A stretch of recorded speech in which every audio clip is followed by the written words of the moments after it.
Hi guys. Эй, оны таныстыруды айтпайсың. Hello my brothers деп. Өлең айтып, бірінші күн керемет басталды өте. Барлықтарыңызға сәлем. Сіздермен бірге әдеттегідей зерделі онлайн. Бүгін біз өзіміздің 3-ші подкастымызды бастайтын боламыз. Бүгін біздегі подкасттағы қонақтарымыз, біздегі Алматы турдағы оқушылар. Ендеше подкастты өз-өзімізді таныстырумен бастайық. Қанекей, қыздың жолы жіңішке ғой. Жанеркеден бастайық. Сәлем достар, менің есімім Асан Жанерке Азатқызы болады. Мен Түркістан облысы Ордабасы ауданынан келіп отырмын. Жалпы менің зерделіде оқып жатқаныма 2 ай болды. Ой, тамаша, молодец. Кеттік. Сәлем достар, менің аты-жөнім Мақатаев Асанали, мен Қарағанды облысы Балқаш қаласынан келіп отырмын. Алматы турға мен зерделі онлайн курс арқылы келіп отырмын. Зерделі онлайн курсында оқып бастағаныма мен 3 ай болды. Және де мен бұл курсты ары қарай жалғастырамын деп ойлаймын. Ой, тамаша, молодец, Асанали. Жарайды, жақсы. Демек, біз Алматы турда кездесіп жатырмыз сіздермен алғаш рет, дұрыс па? Ендеше ең алдымен Алматы турға келместен бұрын біз онлайн сабақтарда кездесіп жүрдік. Вообще осы онлайн, яғни зерделі онлайнға қалай келдік? Содан бастайықшы. Мен бастайын. Жалпы мен осы 3 ай бойы жүрдім, қыдырдым, сөйттім да, сол тамыз айының аяғына келген кезде мені Бақберсін есімді осы зерделінің оқушысы курсқа шақырды, осыған кел деп. Сонымен мен ата-анама айттым, сразу келісті мамаларым. Сонымен біз сразу Мағжан ағай номерін алып ағайға жаздық та. Сонымен сол күні мен тамыздың 28-і күні курсқа тіркелдім. Содан менің курсқа тіркелу нем басталды. Ой, тамаша. Сонда сен Бақалюктің сыныптасың ба? Иә, Бақалюк екеуміз параллель сыныпта оқиды. Параллель сыныпта. Ой, тамаша, молодец. Бақалюк сатуды жақсы жасады. Мен зерделі онлайн курсқа қосылуым өте қызық болып қалды. Негізі мен 10-шы класс бойы НТ жайлы көп вообще ойламайтынмын. НТ-ні андай серьезно қабылдамаған болатынмын. Сосын бір күні мен өзім басыма ой келді. Мен бұлай қалай зерделі НТ-ні тапсырам, не істеймін дегендей. Сол кезде курс іздеп жүргенмін. Сол моментте анама маған сообщение келеді. Сіздің балаңыз Алтын төлек олимпиадасы арқылы осындай зерделі онлайн курсына скидка толып тұр, бізге қосыла алады дегендей. Сол кезде мен ойланбастай ата-анама айттым, мен осыдан қосылайыншы, оқығым келеді, НТ-ға дайындалғым келеді деп. Сол кезден бастап мен зерделі онлайн курсына қосылдым. Сонда сен алтын төлек арқылы қандай скидка өзіңе алдың? Негізі мен өте прям үлкен скидка алдым, өйткені басқа курстармен салыстырған кезде зерделі онлайн курсының бағасы өте тиімді, иә. Өйткені басқалар қымбат, мысалы кейбір балалар мысалы қаражаты жетпейді оған, қиын болады. Бірақ зерделі онлайн прям өте тиімді. Соның арқасында мен мысалы қазірге өте жақсы оқып жүрмін. Өте жақсы нелерге жеттім, жетістіктерге осының арқасында. Өте жақсы, тамаша.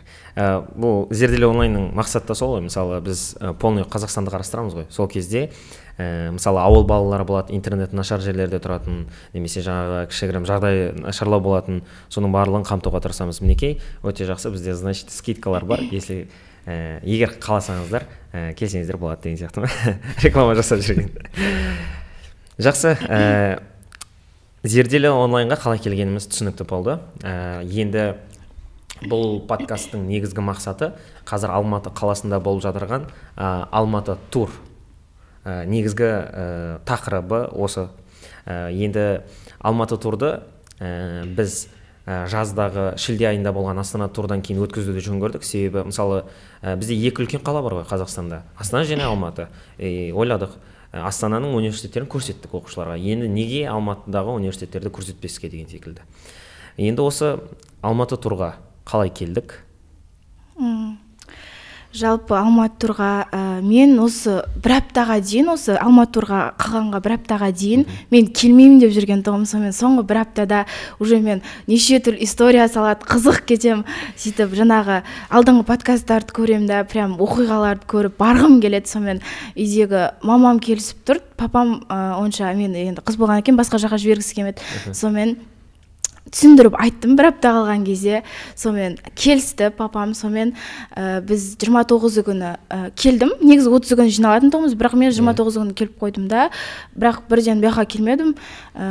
Өзім туысқан үйімде жаттым. 30 күні азанда сразу шығып кеттім. Уже 30 күні танысу күні болғаннан кейін біраз уже келіп қойған 29 күні. Сонымен мен ненің алдында тұрым, домның алдында тұрым. Сөйтіп бір кезде мен өзім ойлағам, негізі турға өзім Ордабасы ауданынан жалғыз өзім келе жатырмын, туй деп, қалай болады, қалай қайтамын деп. Сонымен бір кезде қарасам, Мағжан ағай мен Бақберсін келе жатыр, мен де шокпын Бақберсінді көріп. Сөйтем да қуанып кеттім, бір жағынан менімен қайтатын адам болды деп. Таныс адамды көргеннен күшті ғой. Сөйтіп басында сөйтіп барып турға келдім, солай үйге кіріп, солай болды. Өте жақсы, тамаша. Значит, сені жылы қарсы алып алды, Мағжан ағамен Бақали. Ой, тамаша. Келесі, Асан әлі, сен қалай келдің турға? Менің турға келуім өте қызық история. Себебі осы Алматы турының алдында бізде жазда Астана туры болды ғой. Мен Астана турына басталмай тұрып 2 ай бұрын дайындалып жүргенмін. Өзім ұзақ достым негізі осы Астана турының өзінде. Сол күні Астана турға 5 күн қалған кезде мен өте қиын жағдаймен больницаға түсіп қаламын. Аппендицит болып қалады менде ше. Соның өзінде мен аппендицит болған өзінде ата-анаммен де нетіп келісіп барам, соңына дейін барам деп Мағжан ағайға айтамын. Операциядан кейін. Иә, ішімде операция тігілген ғой. Не деген мотивация дейсің ғой. Сол, өйткені 2 ай тосым ше осыған баруды. Сосын соңында Мағжан ағай айтады, саған өзіңе қиын болады, бұл біз көп жүреміз, нетеміз дегендей, сен өз денсаулығыңды ойла дейді. Ал алдымызда Алматы тур болады деді. Сосын мен осы Алматы турды ойладым енді. Астанаға бармасам, енді Алматы турға обязательно келу керекпін деймін ше. Сосын содан уақыт өтеді. Августта мен сол айынан неге қосамын, зерделі оқу курсын оқып бастаймын. Содан мектепке келем, мектепте мен өз достарымды зерделі онлайн курсына шақырып бастаймын. Сол кезде оларға да мен осы Алматы турын рекомендация еттім, анда типа реклама барайық деп па? Иә, бірге барайық деп. Сосын олар да қызықты кетті, қосылды солайынан. Сосын күндер өтіп жатыр. И уже Алматы турға 1 ай қалады. Барлығымыз дайын тұрмыз, балалармен барамыз деп ше. Сосын мен негізі содан бір 2 апта өткеннен кейін Алматы турға бармаймын деп ойладым ше. Себебі қаражат менде жетпей жатты, сосын білмедім не істеу керек екенін. Сол кезде менде жақсы ой келді басыма. Бізде зерделі онлайн курсында кешбек беретін балаларға. Сол кезде адам басын шақырсаң 10 000 теңге беретін. Соны мен ойыма прям күшті идея келді. Балалар шақырып бастадым мен. Ақша жинайын деп. Иә, бару керек мен обязательно осыған деп ше. Сосын 2 бала шақырдым да, ары қарай қалған ақшасын өзім қостым енді. Сосын солайынан 3 бала болып қосылып қуандық біз бар ғой. 3 күн қалған кезде билет сатып аламыз осы. Немен келеміз біз? Автобуспен. Сол кезде прям қуанып дайын отырдық ше. Сосын күндер өтеді, жолға шығатын күн келеді. Барлық 3 баланың арасында үшеумізде де мандраж болатын да ше. Какое-то чувство. Алматыға баратырық, барлығымыз қыдырамыз бір жерге. Бірінші рет келелерің ба санам? Иә. Жоқ, Алматыға мен бұрында да келгем, бірақ андай достарыммен емес ше. Осындай достарыммен, одноклассниктарыммен келіп отырған прям қуандым енді. Сосын біз кешкі сағат 9-ға қарай жолға шығамыз Балқаш қаласынан. Сосын таңға жуық 5:30-да жетеміз. Алматы Балқаш сияқты емес екен негізі ше. Балқаш салқында, Алматы жып-жылып, погодасы барлығы күшті, иә. Видтің өзі әдемі ше түскен кездегі. Сосын біз түсеміз, асықпай барамыз. Неге? Жаңағы балалар жиналған үйге барамыз ше. Ең басына келеміз. Қорықтырып қазір қалай болады, танымаймыз ғой балалар. Біз тек андай экранның ар жағынан ғана көрдік балалар камера арқылы ше. Түрлерін. Ал былайынан шын өмірде бір-бірімізді кездеспегенбіз. Сосын ойлап отырмын қазір не болады, қандай қызық заттар болады деп ше. Сосын есік қағамыз, ашамыз, сол кезде алдымыздан Бауыржан ағай мен Мағжан ағай шығады. Қуанып кеткенім сол кезде таныс ағайларды көріп, студиядан көретін ағайлар ғой. Сол кісілерді прям көрінге ұзақ уақыт бойы тосқам ше. Сосын кіреміз, ары қарай үйге кірген кезде көп баламен, көбісін былай сырттай танимын, бірақ андай шын өмірде кездеспедік қой онда. Көбісімен танысамыз, солайынан барлығымен кездесеміз. Былай қалай екенін балалар басқа онлайнда енді сендер WhatsApp-пен бір-бірлермен сөйлесесіңдер, видеозвонок болады ғой анда-санда. Дегенмен былай сол жаңағы желідегі балалармен былай өмірдегі балалардың қалай айырмашылығы? Жалпы мен өзім таңдап жатқан пәнім бойынша араласатын адамдар бар тұғын оқушылар, олармен уже мен жақсы араласып, ашылып, прям күнде видеозвонокпен сөйлесіп ашылып кеткеннен кейін мен жаңағы оқушыларды көргеннен кейін онша бүйтіп ұялу деген сияқты нелер, сезімдер болмады. Бірақ уже мен келгеннен кейін неше түрлі новый адамдар келді жаңадан. Сөйтіп көремін да, анау қайсын таңдап жатыр деп. Бірақ сол танысу күні біз барлығын таныстық, қайсының не таңдап жатқаны бойынша. Сонымен бірінші күні менде негізі шынымды айтсам ұялу болды, өте қатты. Сонда өмірде көргенде де бәрібір де толқу болады, иә? Сөйтіп, бірақ екінші күні қайдам бір-бірімізден ашылып деген қуып кеттік. Өте жақсы. Жақсы. Алматы турға қалай келгеніміз түсінікті болды. Жалпы оқиғаларымыз өте қызық.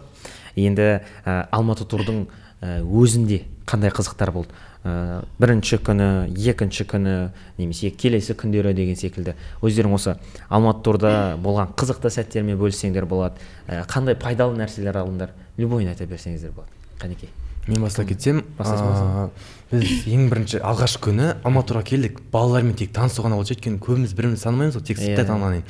Көбісі балалардың барлығы мейірімді, шын жүрекпен андай амандасып, танысып, әңгімелесіп, өзара таныстық, енді барлығымен қызықты болды. Сосын кешке жақын балалармен барлығымыз неге далаға прогулкаға шығамыз. Арбат жаққа барамыз ғой. Иә, арбат жаққа барып. Ең көп жүрген уақытымыз деп қойды. Сол далаға шығып ұзақ жүрдік енді. Бірақ қызықты болды ше. Балалармен музыка қосып алып, барлығымыз талпа болып, көппіз ғой енді балалар. Жүреміз, қыдырамыз сонымен. Алматының таза ауасымен. Иә, Алматы таза ауасымен жүрдік. Серуен. Сосын біз ол кезде көп нәрсе ойламамыз, тек балалармен танысу ғана болды ойымызда. Сосын ағайлар жоқ қасымызда. Қайда екенін білмейміз, қасымызда апайлар ғана тұр ше. Сосын Мағжан ағай жоқ, Бауыржан ағай жоқ. Неге екенін білмеймін ше. Сосын ой болмады андай басқа, ол кісілер қатты іздемеген енді. Балалармен танысу болғандықтан. Сосын жүрдік, и соңында үйге қарай барып қайтамыз жаңағы үйге. Сол кезде енді үйде қызықты біз сюрприз тосып тұрыпты. Енді ол сюрприз не болған? Бізге Жанерке айтып берсін, қалай болған? Қане Жанерке? Не сюрприз болды? Мен танысу күнінен бастап айта берем ба, или қалай? Жоқ, сюрприз айта берсең болады. Саған асанәлі сюрпризді бастап бер.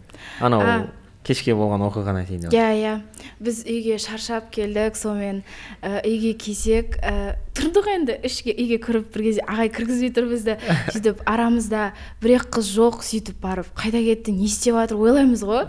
Сөйтіп үйге кіргеннен кейін ана бәрі камерасын қосып тұр. Сөйтіп барып камерасын қосып тұр. Есікті ашқан кезде үй тас қараңғы, бізді бүйтіп ұзыннан андай свечалар қойып қойған, сөйтіп прям күшті атмосферасы. Сөйтіп Мағжан ағай жүгіріп шығады ғой, сөйтіп қуа кетеміз ғанан көріп. Сөйтіп үйге романтика дейсің ғой, иә, үйге кірдік та біз ана свечаларды бір-бірімен алып отыра қалдық та, сөйтіп Бауыржан ағай ортаға отырғызып қойып Махаббатым деген өлеңді айтты гитарамен. Сөйтіп шырақтарды көтеріп қойып, сөйтіп барып сол күні алғашқы күні танысу болған, жаңағы қызық болған, в общем өзіміздің чувствомыздың бәрін айттық та, сол арқылы свечаны қойып, в общем солай болды. Шамның кеші, иә, андай свечалардың кеші болды ғой. Күн өткеннен кейін өте күшті болып басталды прям.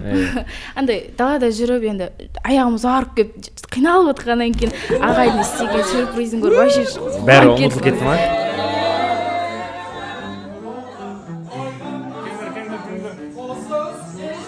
Иә, үйге кіре салып өзіміздің немізді айтып, өлең айтып, бірінші күні керемет басталды өте. Тамаша. Бұл жерде біз не істегіміз келді? Негізі біз әдетте турларды официально бастауға тырысамыз да, бірақ үнемі бір келіспеушіліктер болып қалады. Мысалы, бір нәрсе болмай қалады, немесе оқушылар бір моментте барлығы жиналмай алмай қалады деген секілді. Осы Алматы турдағы өзімізге де бір ерекше момент болды. Анау Мағжан ағай айтқан, қыздарды біз 8-ші наурызда құттықтағанбыз, өзіміздің коллективтегі қыздарды. Екі жаққа свечаны қойып қойдық та, солай анау романтика ғой, кәдімгі свечаның өзі бітті ғой. Қараңғы бөлме, свеча болса бітті романтика. Сондай бір сюрприз ұйымдастырайық деп жасағанбыз. Сіздерге ұнаса болғаны, осындай ниет болған. Вообще, оған дейін біз Арбатқа барған едік. Арбаттағы көңіл-күйлеріңіз қалай? Мысалы, Арбат туралы не ойлайсыздар?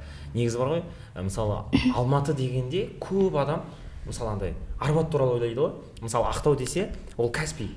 уже түсінікті, иә. Мысалы жаңағы Түркістан немесе оңтүстік жайлау ойласа, жаңағы кесенелерді айтуға болады, немесе жаңағы бір ойдан ашылған бір өте керемет жер бар еді, бассейні бар, фонтаны бар, мысалы Түркістан жақта. Соларды айтуға болады. Сол сияқты Алматыны да бір ерекше қылып тұратын нәрсе ол Арбатта. Арбат туралы не ойлайсыздар? Қандай бар ғой, Арбат деген ол Алматы қаласындағы барлық халықтың көбісі жиналатын жер деп ойлаймын негізі. Ол бостан босқанда адам халықты жинамайды ғой. Оның қандай да бір қызықты жерлері бар дегенде ше.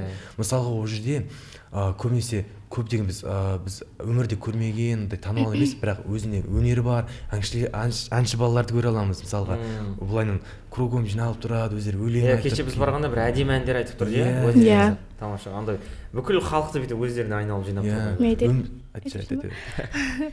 Сонымен біз бәріміз жаяу шығып, жаяу енді қызық болады ғой. Андай көліктен көрі дедік та, бәріміз жаяу Арбатқа бардық. Сөйтіп Арбатқа енді барлық жастар жиналатын жер ғой, өте керемет енді. Әдемі жігіттер бар екен. Ондай емес, негізі өзіміз бірінші күн болғаннан кейін тек қана өзіміздің арамызда болды. Тек соларға ғана қарап. Сонымен өзіміз арамызда сөйтіп біз өзіміз жаңағы ана жерде гитарамен өлең айтып жатты басқа адамдар. Сөйтіп барлығымыз қоршап тұрып ағамыз өзіміз не болып неғаннан кейін жаңағы гитарамен өлең айтып жатқан адамға қосылып біз сонымен бірге әндетіп. Иә, сөйтіп кофе ішіп арасында кофе алып ағамыз бір-еш қыз. Сөйтіп ол Арбаттан шықтық та біз жаяулатып ортаға тоқтап андай жаңағы саябақ сияқты жерге барып доп ойнадық, волейбол ойнадық.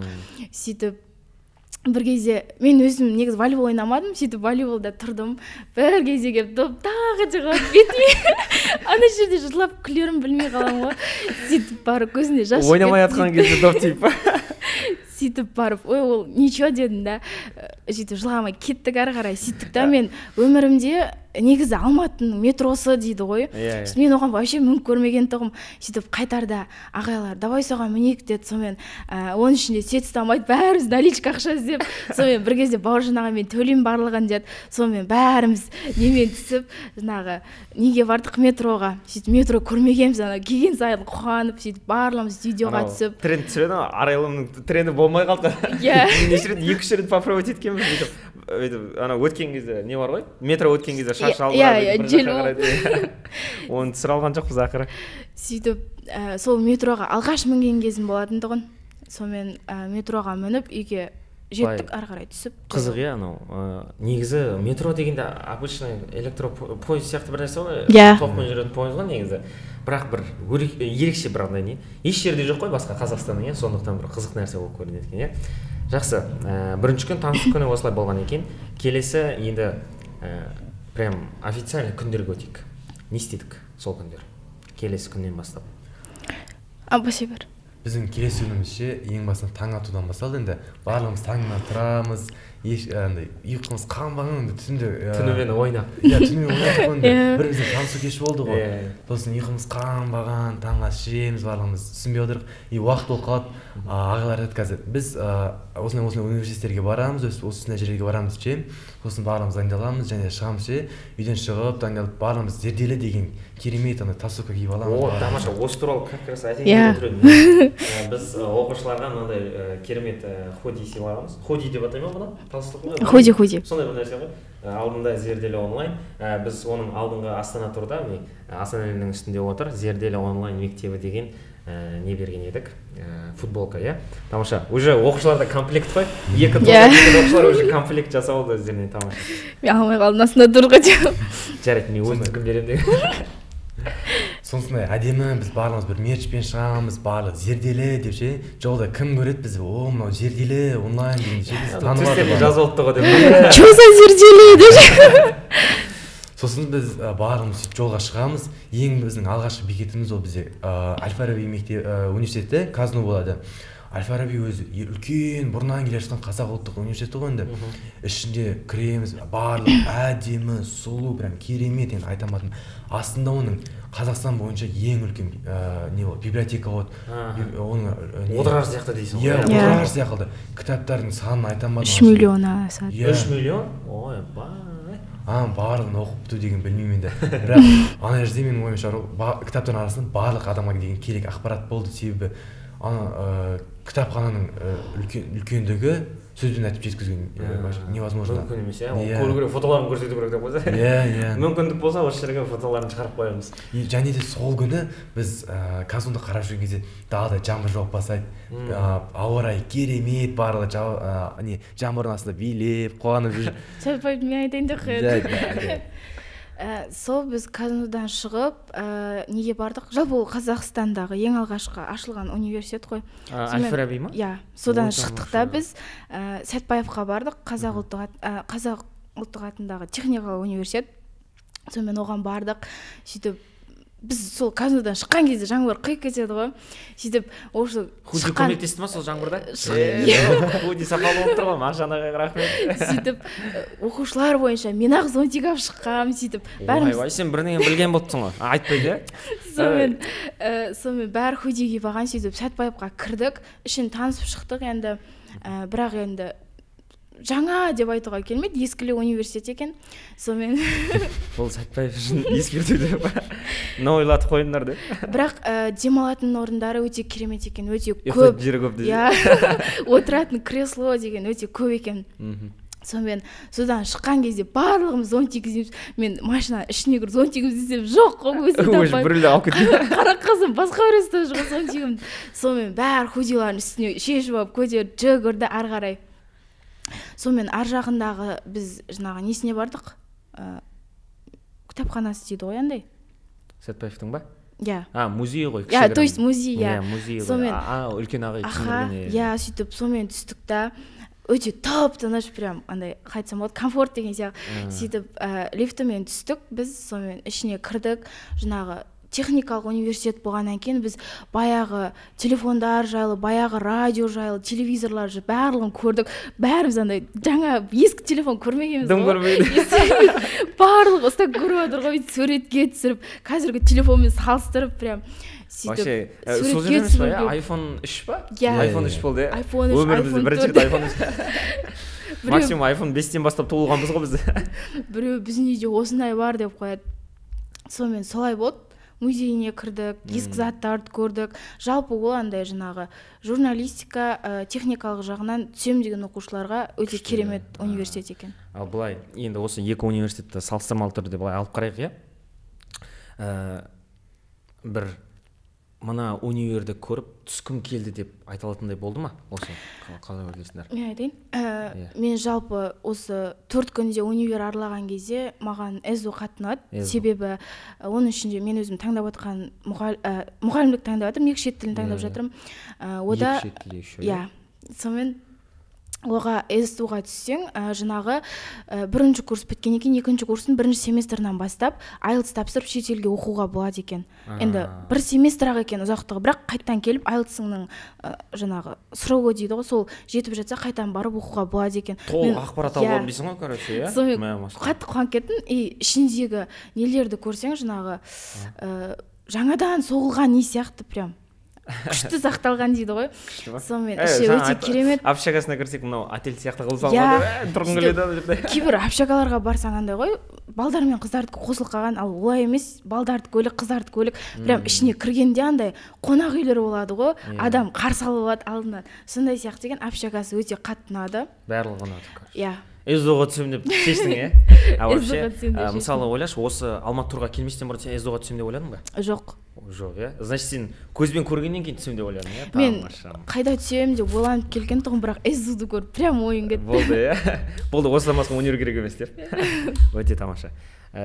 Асанәлі, сен сенде қандай ой? Алматы турға келмей тұрып, мен өзім қандай профессия, мамандық таңдайтынымды білмегенше, бірақ қандай пән таңдайтынымды біліп тұрдым, но қандай мамандық таңдайтынымды білмедімше, сосын Алматы турға келдік. Біз көптеген университеттерге кірдік. Сол кезде мен көзіме нархоз университеті түсті. Ол жерде маған матстат деген мамандық көзіме түсті. Мен сондай кезде өзіме андай алдыма цель қойдым. Ол кім айтты саған матстат туралы? Матстат деген біз нархозда болған кезде, прям матстат деген өзі керемет не екен, андай мамандық 4 бөлімге бөлінеді. Соны адамдарға түсіндіріп берді, түсіндіріп берді бізге.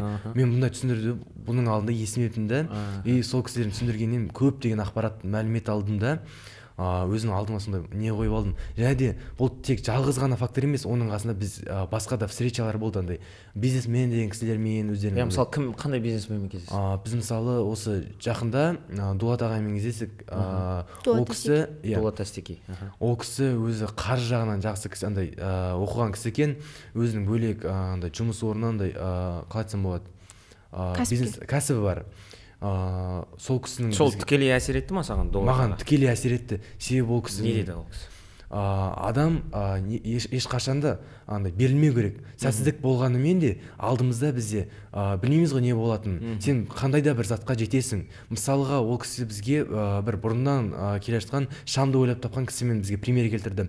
Ол мысалға шамды ойлап табар алдында ол кісі 999 рет ошибка жасады, бірақ 1000-ші попыткада жаңағы шам жұмысқа істеді. Сондықтан ол Дулат ағай бізге айтты, берілмеңдер деп. Иә, берілмеңдер. Сендерде алдарыңда цель бар ма? Оны оған до конца соңына дейін барыңдар, тырысыңдар. Сен де тура солай цель қойдың ба? Иә, соның арқасында мен өзіме цель қойдым. Осындай өзім бизнесімді ашқым келеді деген оймен ше. Ой, тамаша, молодец. Значит, сендерге Алматы тур полностью көмектесіп жатыр, иә, қазір. Универ жағынан да, мамандық таңдау жағынан да, иә. Ал енді сен Астанада қай жақтың универіне түскің келеді мысалы? Мен негізі Алматыға түскім келеді. Алматыдан немесе нархоз, немесе СДУ деп отырмын. СДУ ұнап қалыпты ғой. Екеуі де ұнады ше. Нархоз өзі ішіне кірсек жаңа прям жаңартылған университет болып көрінді. Барлығы жақсы жаңартылған. Асханасының өзі бір біздің Алматы қаласында бір кафелер сияқты ше, үлкен айтпақшы. Иә. Іші деген үлкен, керемет, оқушылар да керемет, өмірімізде көрмеген адамдарды көрдік деп айтуға болады. СДУ солай. Біз мысалыға барлығымыз қазақ халқы ұлтын көріп қалдық, үйрен қалдық қой. Ал СДУ-да барша әлем бойынша түрлі адамдар бар дейді. Түрлі нәсіл бар, иә. Соларды көріп, өте жақсы. Андай мәз болып қалдым, өзім көңіл күйім көтеріліп қалды ше. Жақсы. Енді университеттердің жағдайы түсінікті болды. Демек сендер университет араладың. Тағы қандай университеттер араладық? Келесі күні біз КБТУ-ға бар және Кимэпке бардық, иә.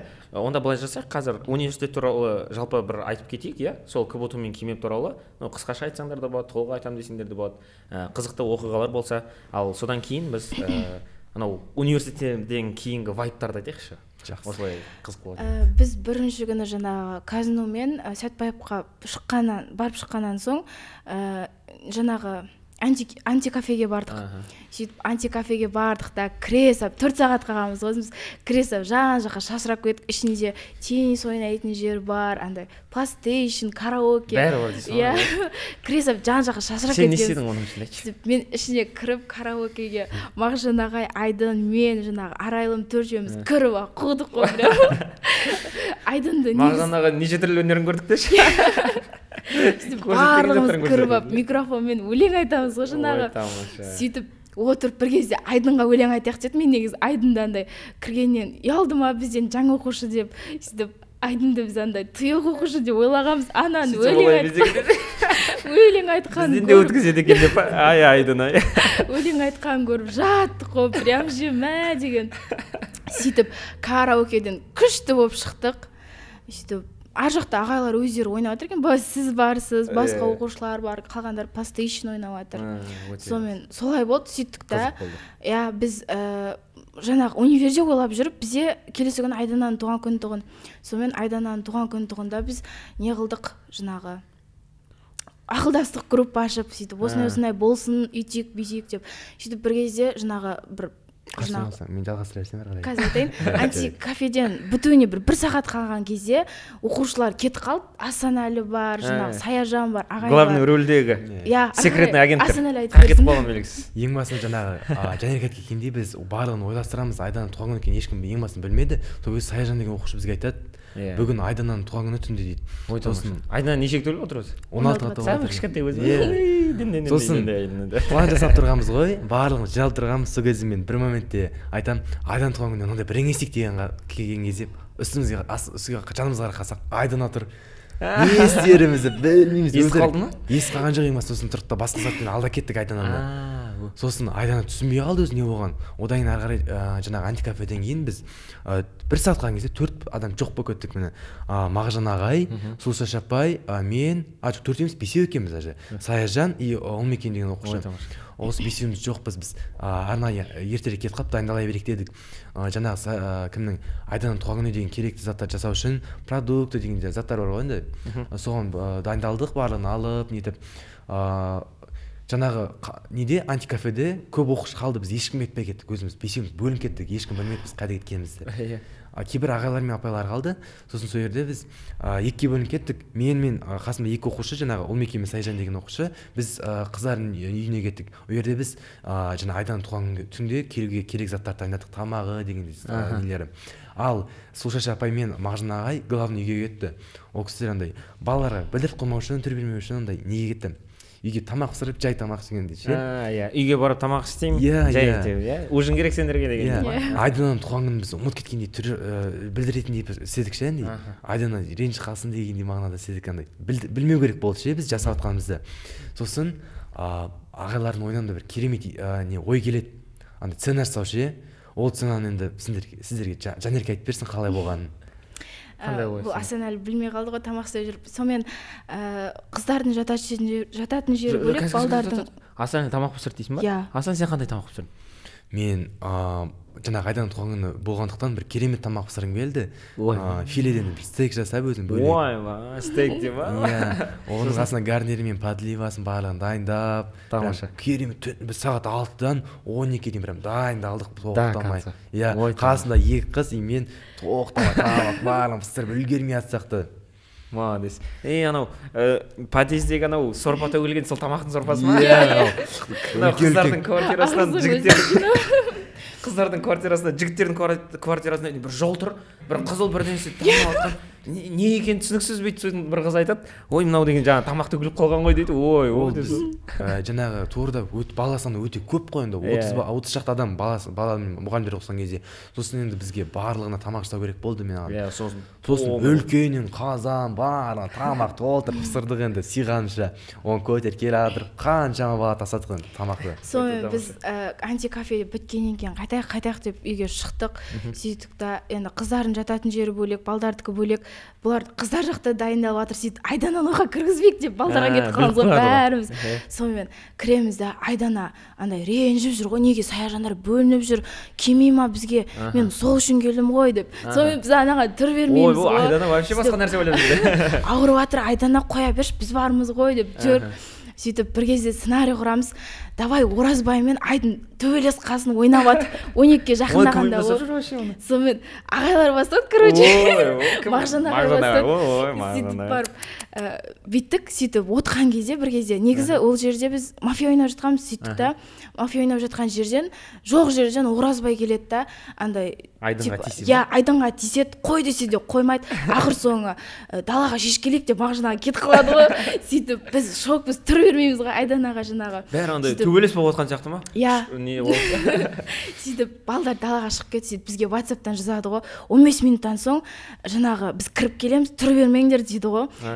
Сөйтеміз бір отырық бір кезде балдар далаға шығып кетті, сөйтіп біз Айдана жамандап отыр Оразбайды, қарғашы, қой дегенде қоя салмайды.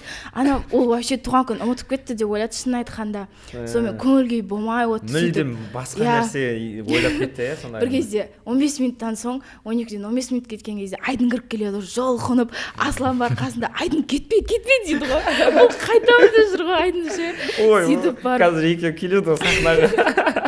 Айдын қайтамын деп жүр, сөйтіп ақыр соңы бір кезде Мағжан ағай келді, жүрден ағаш ішеміз деп Айдананы бір комнатаға кіргізіп қойдық.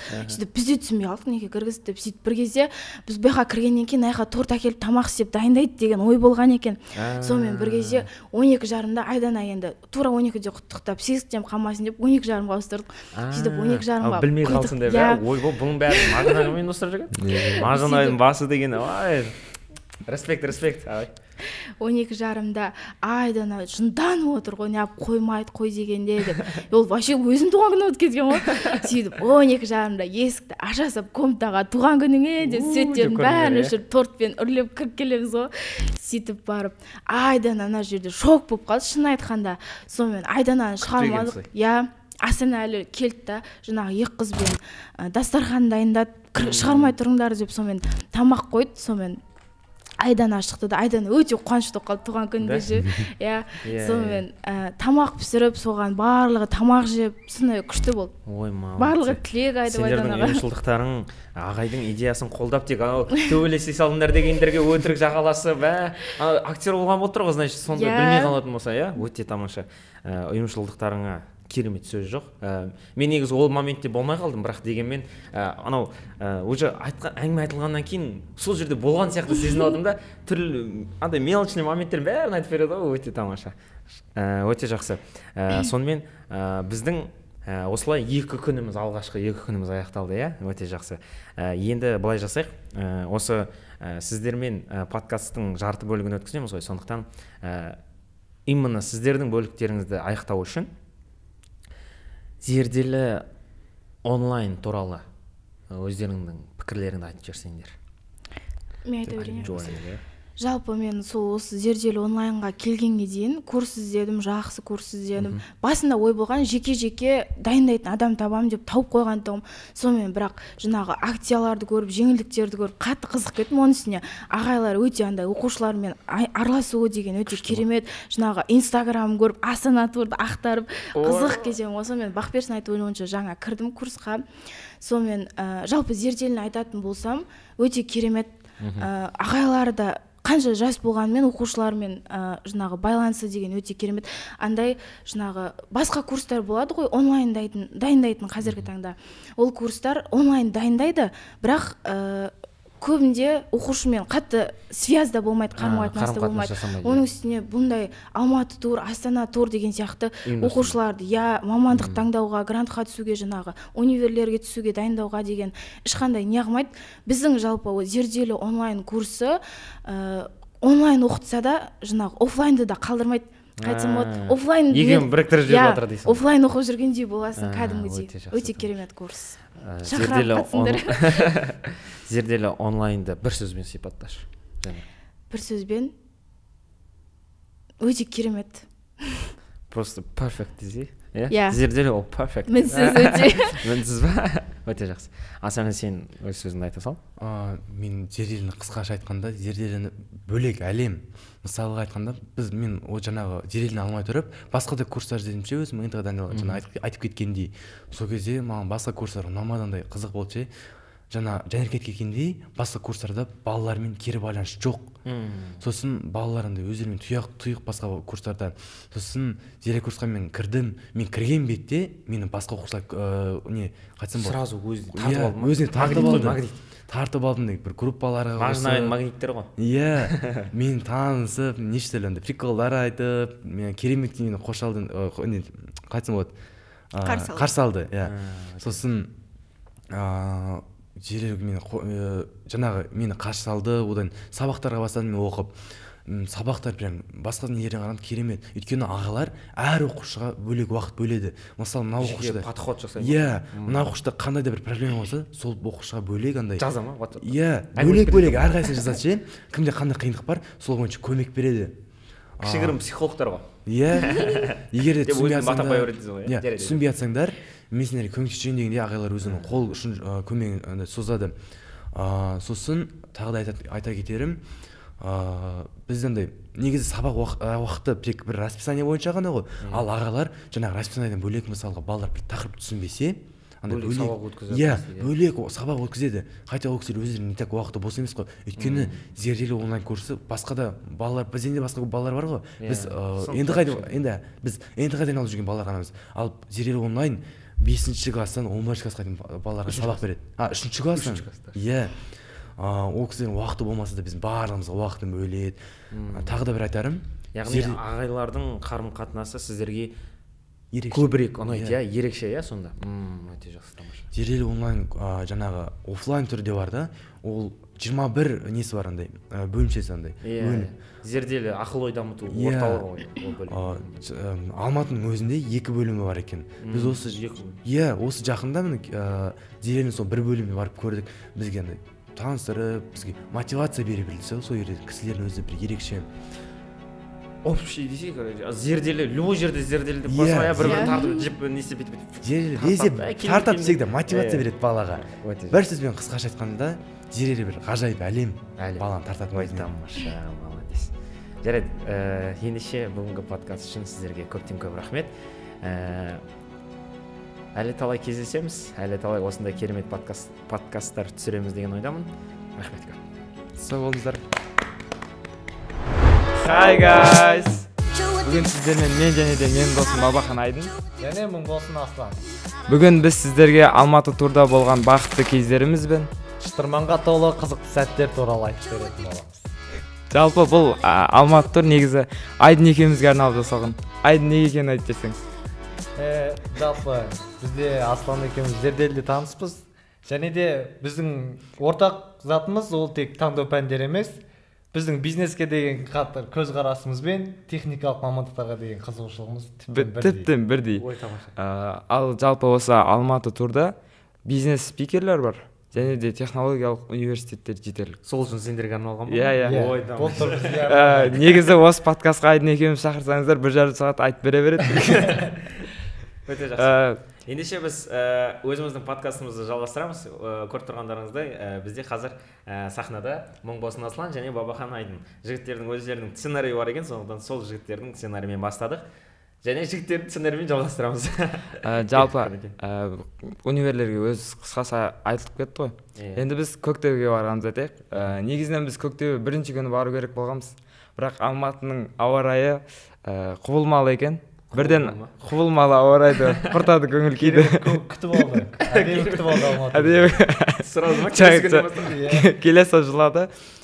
Содан кейін Көктөбені екінші күнге ауыстырдық.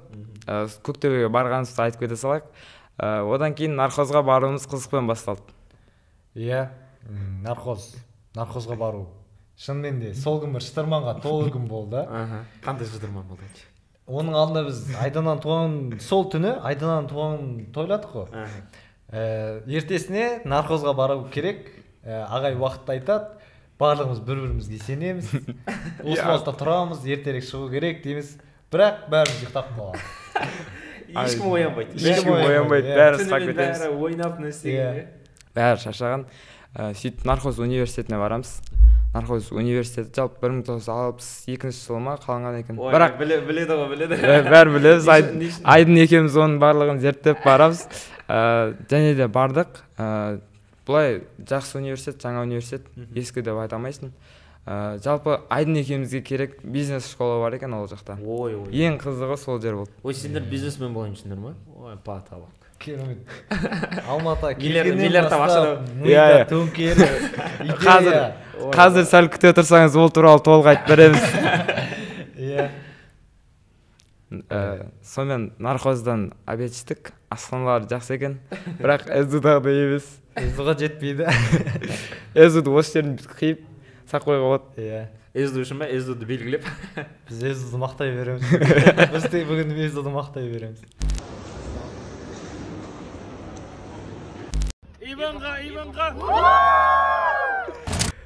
Сосын нархоздан біз кететін болдық қой. Енді экскурсия аяқталды. Сол кезде Айдын қандай қыз болды? Бізде отырық автобуста. Отырық, бәріміз жүреміз, енді жүреміз деп отырық. Бізде автобуста бәріміз бірдей отырамыз. Ешкім артық орындық жоқ. Әркім өзінің жайы бар. Бір кезде қарасақ, бір орын бос да. Білінеді танау. Орын бос. Таппаймыз, кім жоқ. Бір кезде артымыз жүгіріп келатыр Ерасыл. Сонымен бәріміз шошып, не істеп Ерасыл келіп оны терезеден ұрып. Алмаз Ерасыл.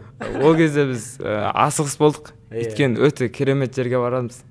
Ол банк-центр кредит қой. Ой, тамаша. Нағыз Айдын бизнесмендерге керек жер. Нағыз Айдын екеуміз асығыспыз. Бірақ сонда да бауырмалымыз ғой, бір-бірімізді іздейміз. Сөйтіп банк-центр кредитке барамыз. Ол жақтан финанстық грамотность туралы сабақ өтеміз. Қаржылық сауат. Қазақша депті. Қазақ тілін қазақша сөйле деген Дулат Тасегиевтің. Дулат Тасегиевтің әңгімесі бөлек ол. Саған айтып береміз оны. Сосын айта береді. Қаржылық сауаттылықта не істедіңдер? Қаржылық сауаттылық жаңағы акциялар, облигациялар, ақшаны қалай сақтау керек, қалай ұстау керек. Жалпы қаржыға байланысты жастардың жіберетін қателіктері, көпшіліктің жіберетін қателіктері барлығын бізге толықтай түсіндірді және де ол туралы сертификат та тапсырды. Ой, тамаша. Белсенді оқушыларға сыйлықтар таратты. Ақшалай сыйлықтар таратты. БЦК, в общем, потолок қойды. Сауна бәрі бар екен ол жақта. Кстати, жаңағы жұмысшыларына әдемілеп жағдай жасап қойды да, спортзал, сауна, анша жұмыс жасаған келіп қойды екен. Чисто сауна үшін. Бірақ Айдын екеумізге ол жер онша қызық болмады, өйткені біз Айдын екеуміз ондай нәрсенің барлығын зерттеп тастағанбыз. Акция, облигация. Өте қатты сауатты жігіттерміз. Сосын бізге осы Алматыдағы Тас Групптың директоры, негізін қалаушы Дулат Тасекеевпен кездесетін мүмкіндік келеді. Санаулы адам, артық адам жоқ. 8 адам. 2 мұғалім. 2 мұғалім, 8 адам. Соның ішінде Айдын екеуміз бірінші болып көріп алғанбыз. 4-ден орын алып, сол жерге бардық. Банк Центр кредит негіз басқалар қызық болған шығар, бізге онша қызық болмады. Өйткені бізді ар жақта состояниесі айналып кеткен кісі күтіп тұрды. Сонда айналып кеткенде қанша екен сонда айтты ма? Таза табысы 2-4 миллиард қой. Таза табысы андай. Миллиард деп қоясың. Қанша нөл? 9 нөл ма? Ой, оны сіздің санауға нең жетпейді, математикаңыз жетпейді. Ал миллиард кездескеніміз Айдын айтып берсін. Жақсы. Анау кішкене микрофонға не істеңдер, дауыстарың естілмей қалуы мүмкін. Мынандай қызық әңгімені ертең естімей жатса айқай шығарады ғой. Иә. Рахмет қояйық. Жалпы, барған кезде бізді күтіп алды. Сол ненің СММщик па? Сол бір Тас Групптың, жасапки. Суретке түсіп алдық дейді ғой. Мәз ғой ана көше, бізбен түскенде. Содан кейін. Жаңағыдай, жалпы сол өз қызметтерін толықтай түсіндірді. Яғни қандай қызметпен айналысатынын, қандай сала екендігін, кім қандай жұмыс жасайды, болашақта кімдерді жұмысқа алатындығы, шағын жоспарларын айтып түсіндіріп кетті. Дулат Тасекеевтің компаниясының бір ерекшелігін айта кетейік. Ол жақта өзге ұлт бола ма, өз ұлты бола ма, барлығы бірдей қазақша сөйлеу керек. Қазақша. Иә. Чисто қазақша деп қойсың ғой. Таза қазақша деп айтсақ осы жерін. Чисто қазақша. Жоқ, осы жер таза қазақша. Сол шапайлардың есіме түсіп кетеді. Барып алып, мен чисто қазақша сөйлеймін деп. Сосын ол жерде негізінен бізге hard skill, өмірлік миссия деген сияқты әңгімелер айтылды. Және де мен сол Дулат ағаның өзінен қолтаңбасымен Қазақстанда 200 штук шығарылған сол кітапты сыйлыққа аламын ғой. Өз қолынан. Кітап дәл қазір үйде. Кітаптың аты өте маңызды деген кітап.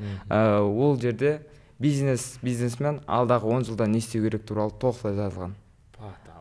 10 жылда байып кетеміз деп тұрсыңдар ма? Иә. Бірге Құдай қаласа, әумин. Содан кейін өте қарапайым жақсы кісі екен. Танысып, білісіп, бізге өзінің ақылын айтып, кеңдер жұмыс болса аламыз деп. Таныс тауып ол жақтан да. Сонда бұл Алматы тур тек анау ОБТ-дағы жаңағы мамандық универге ғана емес, сонымен қатар болашақ универден кейін де өмір, мысалы бизнеске де жол ашып берді. Мысалға универді бітіріп жұмысқа тұра алмай қалсаң бітішті ғой. Біз сразу анау кітапты ашып беремін да 10 жылда байып кетемін деп тұрсың. Сразу таныста тауып кетіп қалдық қой. Одан кейін кешке Зерделінің офлайнына бардық Алматыда. Ол жақта да біз бір мықты спикер күтіп тұрды. Кім ол? Айтшы. Айдын. Гуглда. Алғашқы Google. Атақты Google компаниясы. Номері 1 қазақ. Сонда ең алғашқы жұмыс деген осы қазақтың қарапайым баласы Рустам ағай. Иә. Өте жақсы. Рустам ағайдың фамилиясы мен несін фотосын бәрін салып қоямыз. Монтажды қатырамыз, көреміз. Короче, что это значит? Вы говорите, сразу задачу, я что-то более интерпретирую. Это не урок. Хочу вам приемы, как это значит. Альтернативная бізде. Рустам ағайдың Instagram жоқ екен, кеше белгілеп салып қойын десек? Жоқ, Рустам аға өзі айтты, Instagram керек емес деп. Мысалы мен де түсіндіріп бердім, мысалға ұбт-ға дайындалатын адамдарға. Ол да, ол оның есептеді ғой, орташа есеппен деп. Соның өзінде 2 айға кәдімгідей уақыт болды да. Ол да бір ақыл деп айтуға болады. Пайдалы ақыл деп. Яғни, мысалы андай нәрсе ғой, мысалы Роналду, Месси деген футболисттер бар, немесе жаңағы Коби Брайант деген секілді баскетболист.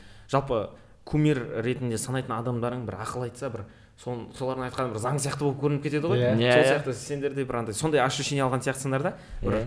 Мысалы Рустам ағай, жаңағы Дулат ағайды көріп жатсыздар, олардың айтып жатқандары прям ұнағаннан кейін тура жолға прям кәдімгідей жақсы бір бастама жасап кетуге болады екен, иә? Бізге сол техника мен бизнес қой ең қызық тақырып.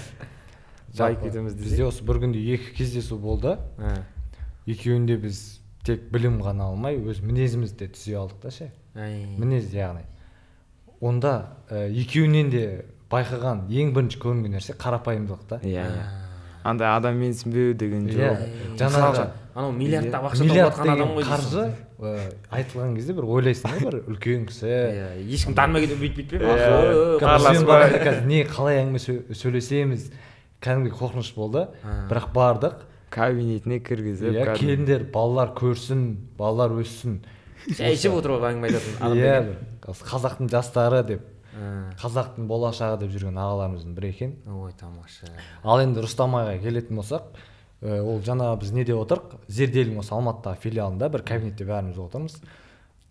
Жаңа бір апайлар жүрді, сол жерде реттестірді, былай, сол жерде бір кісі келді да, жаңа ноутбугын ашып, презентацияны құрып, әшейін жүрді.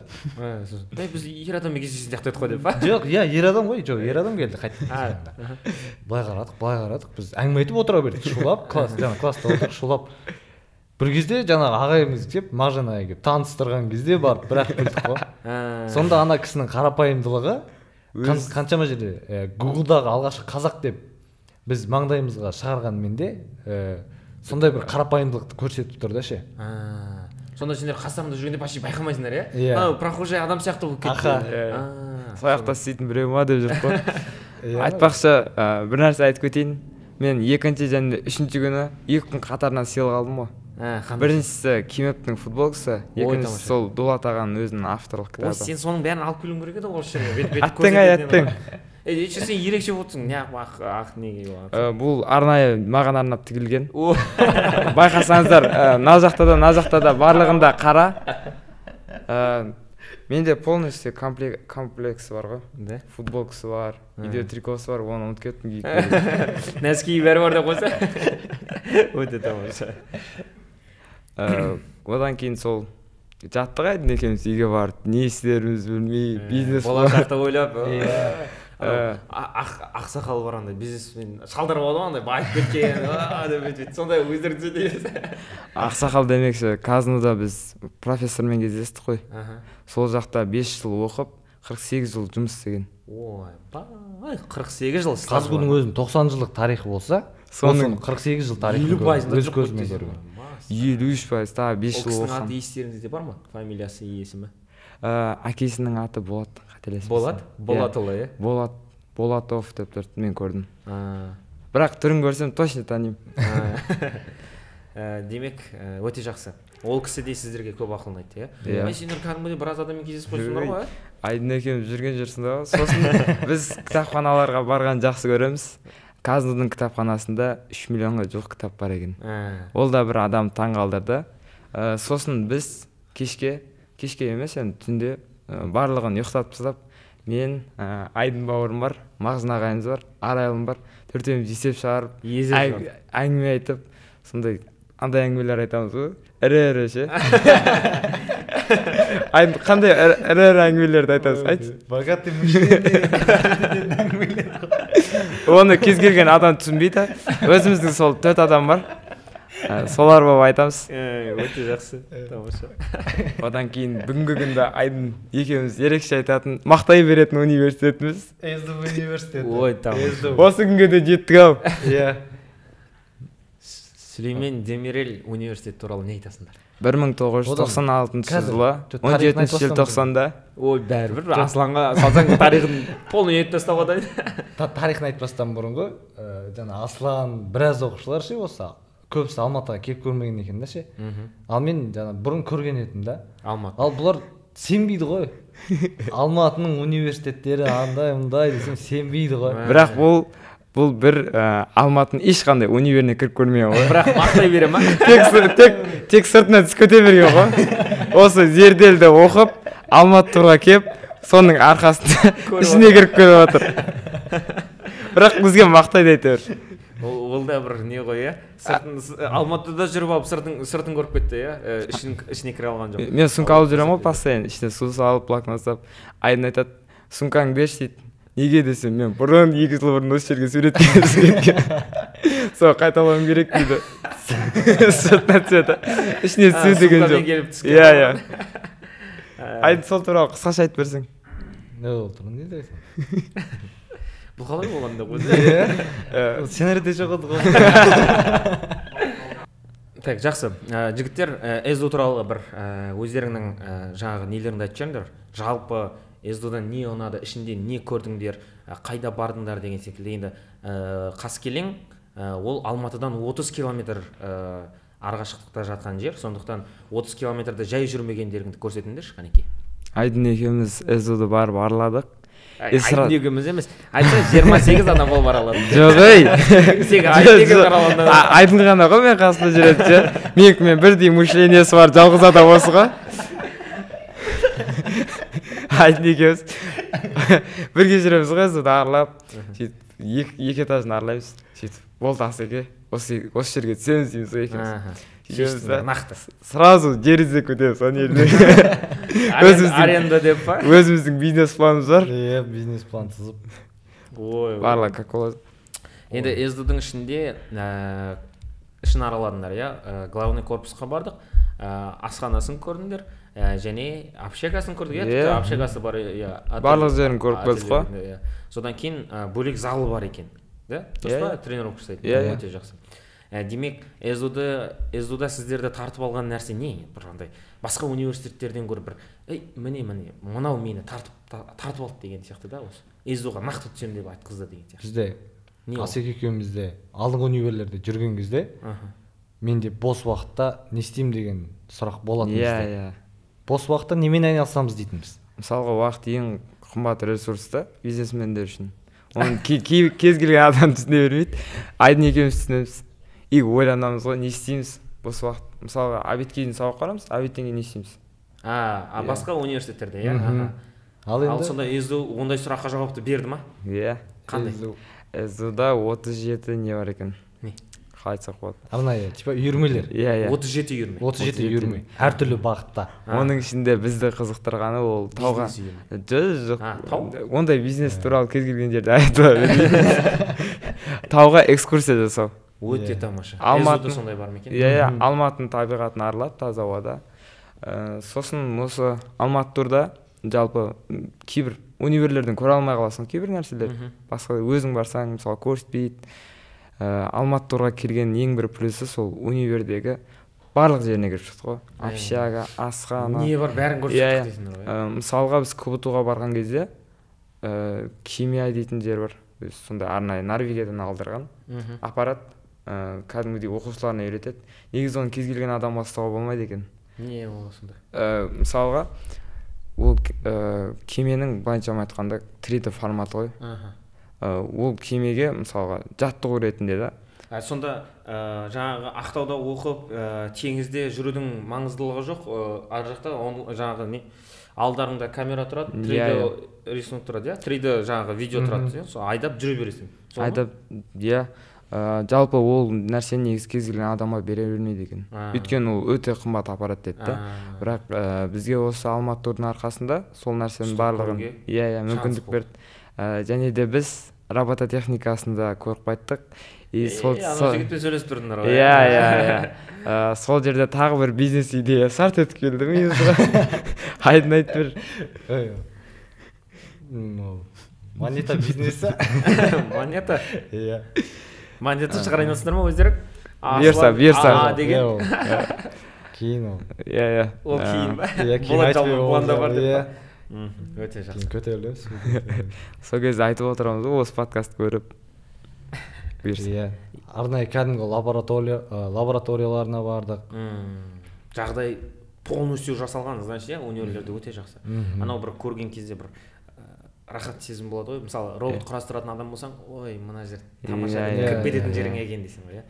ана жаққа барсаң тек оқи бересің. Университеттер туралы толықтай бір қамтып кеттік деп ойлаймын. Енді басқа бір қызықты оқиғаларымызды айтып көрейік, қандай мысалы қандай жағдайлар болды, не ұйымдастырылды деген секілді. Ондай жағдайлар өте көп қой. Қайсы бірін айта береміз ғой. Бәрі уақыттар жетіп отыр. 10 минутымыз бар. 10 минутта барлығын сендер жүрейік. Ол үшін бір жарым сағатқа арнайы шақыруларыңыз керек еді. Жалпы универлерден басқа қыз көп қой. Мысалы үйде, далада, паркке барып, жаяу барғанбыз. Соңғы күндері не істедік? Соңғы күндер сол Көктөбеге барғанбыз. Туған күн тойлау ең бір қызықты кездер. Ең есте қалған. Қандай ойнайтын жер? Антикафе. Антикафе. Антикафеде Айдынның жеке концерті болады. Бізде тағы бір бизнес план бар.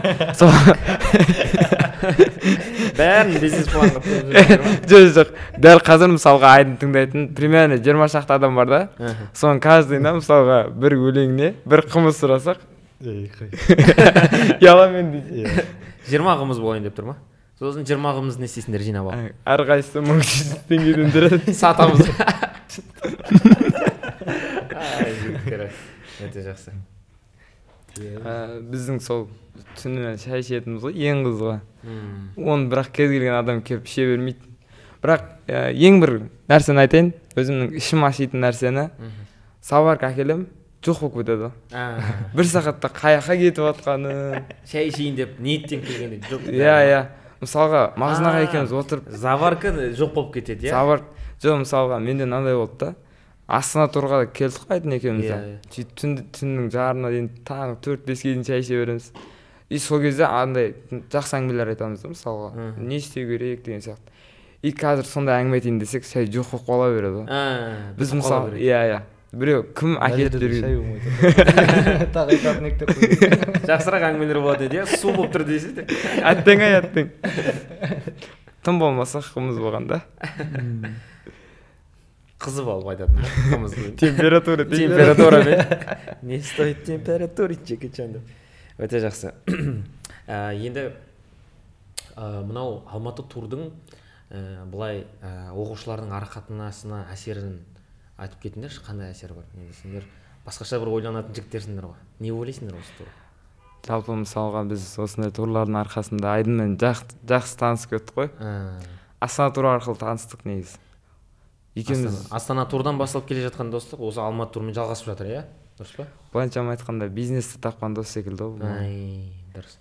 Ал мысалы жаңадан келген оқушылар бар. Осы бізде қыркүйек айында қосылған оқушылар бар. Олармен арақатынастарыңыз қалай? Арақатынасымыз жақсы. Бірақ Айдын екеумізде богатый мышление болған. Кез келген адамдармен араласпаймыз. Ой. Жоқ, бірақ енді андай бөлектеу деген жоқ қой. Барлығымен араласа бересің. Бірақ бизнес план деген нәрселер айтылмайды да ол. Ол кезде бөлек әңгімелер болады. Иә. Өте жақсы. Мынау бізде Астана турдан кейін бір өте қатты бір-бірімізге бауыр басып қалдық та. Біз онда 40 оқушы болып жүрдік. Иә, 40 оқушы 40 жаққа бөлініп кетуі мүмкін да. Бірақ біз сонда да бір-біріміз қатты сағындық та ше. Астана турдан қайтқаннан кейін де күніге апта сайын видео звонок, митта отырамыз, бір-бірімізбен әңгіме. Сағыныш кәдімгідей бүйтіп шығып келді де Алматы турға айдап жіберді. Алматы тур болмай қалады десе, біз зерделігі бір қатты бір ренжитіндей болдық та ше. Рысбек аға жазып, бізге бір істеп беріңдер деп, бізге бір өте бір осындай тур керек деп. Өте жақсы. Осы подкастты пайдаланып Ағарыс бауырымызға жолдау жіберсек ба деп отырмыз. Иә. Ағарыс, мына жерде сен отыратын жігітсің. Аттең келуің керек еді. Өте жақсы. Бізде Ағарыс, Байтен Ағарыс, иә, қателеспесем. Байтен Ағарыс біздің екінші подкастымызда болған оқушы. Ол кезде тоже Асланмен болған, иә. Астана тур жайлы подкастты көрсеңіздер болады. Ағарыстың кім екенін танығыларыңыз келсе. Енді жігіттер, бізде өкінішке орай әрине сендерге 1,5 сағатты бере алмаймыз. Қап әттеген ай, енді қайттық. Тағы жарты сағатқа аренда қалып тұрайық та. Солай ба? Енді Мағжанға сұрау керек деп па? Мынау ағайлар туралы бір сөз қозғап жүрсек, осы Алматы турда негізгі жауапты болып келген кісілер, олар біріншіден Мағжан ағай, екіншіден мен. сосын бізде Нұрсерік бар, Нұрсерік ағайларың және Сұлушаш апайларың. Осы кісілер туралы не айтасыздар? Ең бірінші сөздің басын Мажын ағайдан бастағайын, да? Күнде шай әперіп, әр жерге апарып қыдырып жүрген. Қанайдың өз бір өлең жолдарын жолдап жүр. Өлең жолдары. Иә, Мағжан ағайға рахмет, иә. Осы подкастты көріп отырған болсаңыз, сізге ерекше алғысымызды білдіреміз. Осы күнге дейін жасап жатқан еркеліктерімізді, осындай кісілер шақырып бергендеріне барлығына алғыс айтамыз. Өте жақсы. Иә, бұл біздің Мағжан ағайымыз.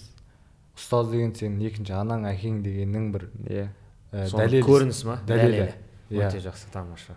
Мына Мағжан ағайдың инстаграмына кететін. Кәдімгідей андай інісі сияқты қарайды ғой. Інісі секілді. Одан кейін жалпы мен курсқа Жансай апай алып келген ғой. Ол апайды барлық жерде айтып жүргім керек мен. Сол арқылы осы Зерделіге келдім ғой мен. Жансай ханым. Иә, өте жақсы. Ол кісіге де алғысымды білдіремін. Егер ол кісі мен курсқа әкелмегенде, мен может бұнда бизнес пландар болмас еді. Айдын сияқты бауырын таппайтын едім, осындай ортаны таппайтын едім. СЗУ-ға түсем деген ойымда болмаушы еді. Бұл моментте сол жаңағы бедный мышлениемен жүре берермін. Қазір богатый мышление болып кетті, иә. Басқа ағай апайлар туралы не айтасыздар? Мен туралы ештеңе айтпайсыздар ма? Баубакайымыз ең бірінші өзі сұрап алады деп па? әншіміз. Өте жақсы. Кез келген жерде көңіліміз көтеріп, бірақ бір жаман жер күміс көмей дауысы тек махаббат туралы. Тек махаббат туралы ба? Махаббаттан басқа қалды. Лирикпін ғой. Кез келген жерді көтеріп, өте тамашаламыз. Осыдан кейін бір шайханаға апарса. Иә. Точно ма? Точно солай болады. Жақсы. Жоқ, біздің мысалға осы инстаграмға көрсетіп жүрген неге Нұрсерік ағайымыз Сұлушаш апайды айтпасқа. Иә. Мысалға Сұлушаш апай осы жаққа келерде бізге самса берді. Айранымен әперді. Айранымен ба? Жалғыз самса емес. Өте жақсы. Нұрсерік ағайды айтпады қойдың, айтып жүрсің. Нұрсерік ағай. Нұрсерік ағай настоящий мобилограф қой. Мобилографтан бұрын өмірлік әңгімелер жүректен орын алатын. Өте жақсы. Осында бір көптеген сұрақ іздеп келесің ғой енді. Неге бара жатырмын деген сұрақтарда сол сұрақтарға бір жауап берді да ше. Барша балаға сырласқан кезде ақтарылады, иә. Өте жақсы. Өте көп білетіні, сондай керемет жігіт. Тамаша. Екінші көрсе ойламайсың енді. Зерделі онлайн туралы өздеріңіздің сөздеріңізді айтып, осы мен подкастымызды аяқтасақ. Әрине анау подкаст қызықты болған кезде, басынан бастап қызықты болған кезде анау қимай кетесің да, подкастты аяқтағым келмей қалады. Дегенмен солай болып тұр енді. Зерделі онлайн туралы бір қорытындылап жіберіңіздер, және Зерделі онлайнды қандай бір ғана сөзбен байланыстырады едіңіздер, сол туралы айтыңыздар. Мінекей, сонымен подкастымызды аяқтаймыз. Жаңа ғана ана жерде Айдын бауырымыз екеуміз план құрып отқан ек. Подкастымыз аяғына жетіп қалыпты. Осылай рахмет шақырып подкаст келіңдер, сөйлеңдер дегендеріңізге. Енді Зерделі онлайн туралы айтатын болсақ, жалпы мен Зерделі онлайнда сәуірдің басынан бері оқимын. Сәуірде. Иә. Біраз болды. Жалпы курста ешқандай минус жоқ. Кез келген адамға ақыл кеңес деп айтатын едім. Мысалға соның арқасында Астанада болдым, Алматыда болдым.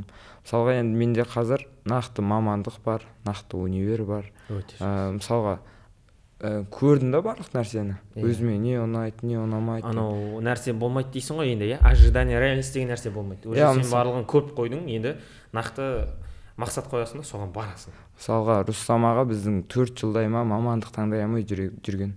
Ол тек дайындала берген, бірақ мынандай нелерді көрсетпеген қойған.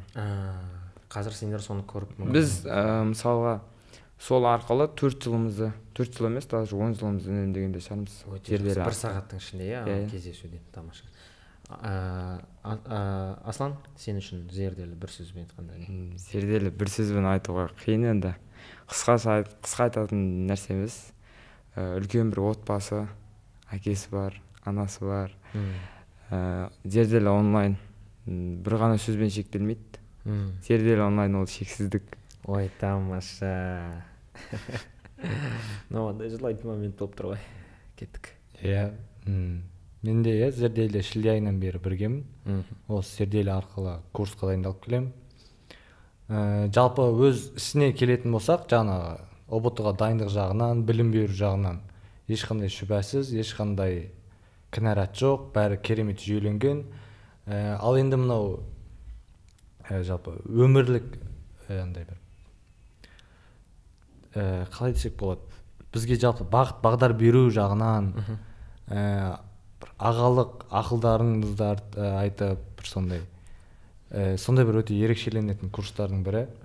Бөлеге тек қана сабақта емес, сонымен рухани андай көмектеседі. Және де мынадай өте үлкен мүмкіндіктер, осындай подкастты сөйлеп отырмыз, осындай микрофонның алдында, ел жұрттың алдында, ютубта. Бұның бәрі сіздердің арқаларыңыз, сіздерге алғысым шексіз. Өте тамаша. Осындай ортаға мені жіберген ата-анама алғыс айтамын. Тамаша. Енді зерделі онлайн. Бұл шексіз мүмкіндіктер ғой. Шексіз мүмкіндік. Шексіздік қой қысқаша. Шексіздік. Бұлар бәрі затта бірдей ғой. Шексіз ғой жалпы сөздер. Иә. Азғандық шексіз болса, онға шексіз мүмкіндіктер. Иә, өте сондай. Өте бір алғысымызды жаудыра бергіміз келеді. Осындай керемет орта, дамушы орта, жақсы достар, жаңа таныстықтар сыйлаған зерделіге әрқашанда алғысымызды айтып, ата-анамызға алғысты айтып, жүре бергіміз келеді. Құдайға шүкір деп жүре бергіміз келеді. Өте тамаша. Осы күнімізден айырмасын. Осындай бақыт күндер. Кәдімгідей серьезді болып кетті ғой, артында жаңа жылайтын болды. Жақсы. Ендеше осымен құрметті көрермендер, құрметті бізді тамашалап, бізді қолдап жүрген ата-аналар, оқушылар және былай да бөлек көрермендер деп ерекше, көрермендер. Осымен біздің Алматы турдың подкасты, жалпы біздің Зерделі онлайнның 3-ші подкасты аяқталды. Соңына дейін қараған болсаңыз сізге көптен көп рахмет. Көріп тұрғандарыңыздай біз оқушыларға барлық мүмкіндікті жасап жатырмыз. Бұл оқушылардың өздерінің айтып отырған сөздерінен ақ белгілі. Біз бұл подкастты не үшін жүргіземіз? Үнемі осылай біздің не беріп жатқанымызды оқушылардың шынайы пікірлермен, шынайы жаңағы өздерінің аузынан естісе екен деген ниетте. Мінекей, қимаймыз. Әр подкасттан кейін осылай кішігірім моменттер болады, осындай мұңаятын. Дегенмен сау болыңыздар. Біз әлі талай кездесеміз, бізде әлі талай көп деген турлар болады. Ақыр жағынан сценарий құрмаппыз, аттеңай. Тамаша.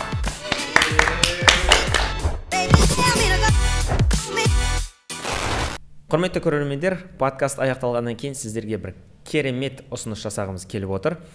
Осы подкастты көріп болғаннан кейін өздеріңіздің сезімдеріңізбен, немесе осы подкасттан не түйгендеріңізді, немесе жай ғана реакция қалдырсаңыздар болады комментарийге. Сол комментарий жазған адамдардың ішінен біз бір адамды таңдаймыз, және осы Зерделі онлайн деген логотипі бар худи бола ма, футболка бола ма, өзіміз бір сыйлықты сіздерге тарту ретінде беретін боламыз.